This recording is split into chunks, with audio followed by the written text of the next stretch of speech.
Bạn có bao giờ nghĩ rằng có một món ăn từng bị coi là rác, bị vứt bỏ hoặc là đem cho lợn ăn, giờ lại trở thành một thứ đặc sản xa xỉ, đắt đỏ đến mức có tiền cũng chưa chắc đã mua được?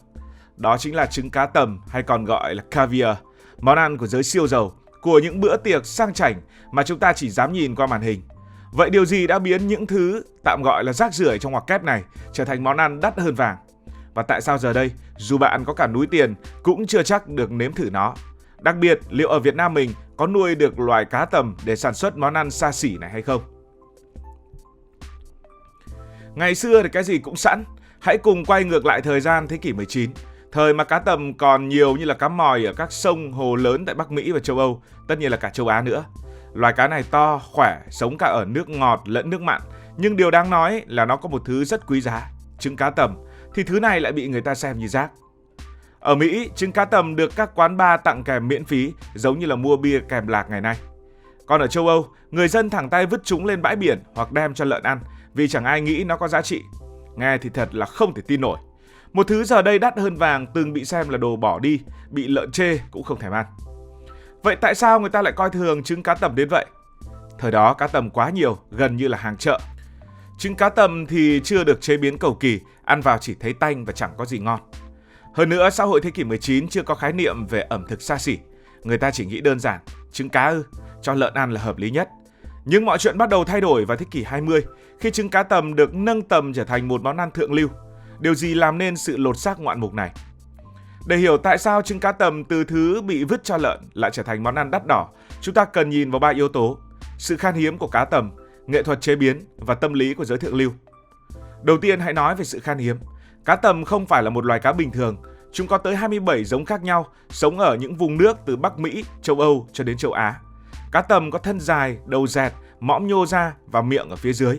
Không có răng, trông giống như một hóa thạch sống vì tổ tiên của chúng đã tồn tại cách đây hơn 200 triệu năm.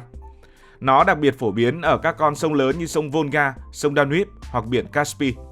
Cá tầm có thể sống tới hàng chục năm, một số cá thể đạt đến kích thước khổng lồ, dài hơn 3 mét và nặng cả trăm cân.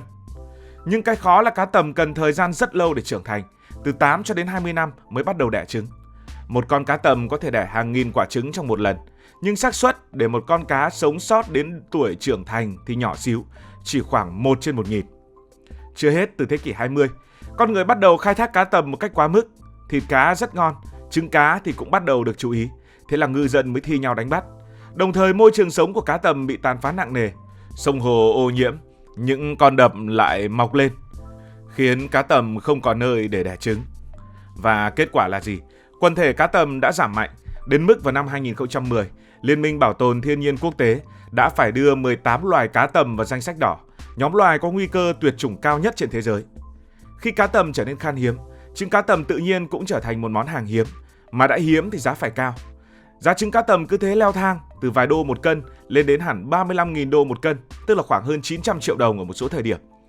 Có loại trứng cá muối vàng trắng từ cá tầm Bạch Tạng còn đắt hơn, lên đến hơn 6 tỷ đồng cho một hộp nhỏ xíu.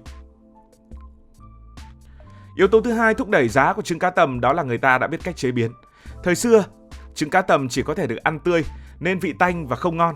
Nhưng khi người ta học được cách ướp muối đúng chuẩn thì mọi chuyện đã thay đổi hoàn toàn. Trứng cá được lấy ra từ cá sống, rửa sạch, chọn lọc thủ công, rồi ướp muối với tỷ lệ chính xác để giữ được độ tươi ngon và tạo ra hương vị béo ngậy, mặn mà, tan ngay ở trong miệng. Chỉ cần một thìa nhỏ trứng cá tầm trên bánh mì nướng bơ, người ta sẽ cảm nhận được vị sang chảnh mà không có bất kỳ một món ăn nào có thể sánh được. Đặc biệt, loại trứng cá tầm đắt nhất như là Amas từ cá tầm Bạch Tạng còn được sấy khô và trộn với vàng 22 carat. Để làm ra 1 kg trứng cá muối vàng này, người ta phải cần đến 6 kg trứng cá tươi, vì sau khi sấy, trứng mất đi 80% trọng lượng. Vị của nó thì sao? Người sành ăn mô tả rằng chỉ cần ăn một miếng nhỏ, bạn sẽ cảm nhận được sự tươi ngon, đậm đà, hòa quyện với chút béo của bơ và giòn của bánh mì. Yếu tố thứ ba đẩy giá trứng cá tầm lên cao đó chính là tâm lý của con người. Khi một thứ gì đó hiếm, tự nhiên nó trở nên quý giá. Giới thượng lưu, từ quý tộc châu Âu xưa kia đến các tỷ phú hiện đại, coi việc thưởng thức trứng cá tầm là biểu tượng của sự giàu có và đẳng cấp.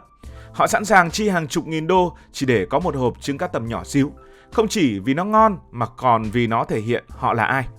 Thử tưởng tượng, bạn ngồi trong một bữa tiệc sang trọng, cầm thìa bạc xúc một ít trứng cá tầm, nhâm nhi cùng rượu vang thượng hạng. Đó không chỉ là ăn mà là một trải nghiệm cho một phong cách sống.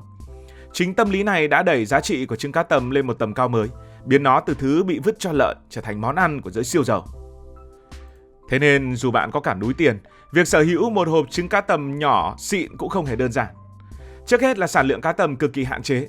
Ngày nay khoảng 35% trứng cá tầm muối ở trên thế giới đến từ những trang trại mà nổi tiếng nhất là ở Trung Quốc. Nhưng ngay cả ở những trang trại này, việc nuôi cá tầm cũng không hề dễ. Cá cần môi trường nước sạch, nhiệt độ lý tưởng và thời gian hàng chục năm để trưởng thành. Chưa kể không phải con cá nào cũng cho ra trứng chất lượng cao. Loại ngon nhất như là trứng cá tầm muối từ cá tầm Beluga hay là Amas chỉ chiếm một phần rất nhỏ trong tổng sản lượng. Vì thế số lượng trứng cá tầm muối xịn trên thị trường luôn ở mức nhỏ giọt. Bạn có tiền nhưng mà nếu không đặt hàng trước hoặc không có mối quan hệ với nhà cung cấp thì việc mua được trứng cá tầm đúng là một vấn đề quá lớn. Hơn thế nữa, vì cá tầm là loài có nguy cơ tuyệt chủng, việc buôn bán trứng cá tầm bị kiểm soát rất nghiêm ngặt bởi các tổ chức quốc tế. Một lô hàng trứng cá tầm muối đều phải có giấy chứng nhận nguồn gốc, đảm bảo chúng đến từ trang trại hợp pháp hoặc không gây hại cho quần thể cá tầm tự nhiên. Điều này khiến lượng trứng cá tầm muối lưu hành trên thị trường càng ít hơn và không phải ai có tiền cũng dễ dàng mua được. Những nhà cung cấp trứng cá tầm cao cấp cũng thường chỉ bán cho những khách hàng quen hoặc những nhà hàng, những khách sạn 5 sao.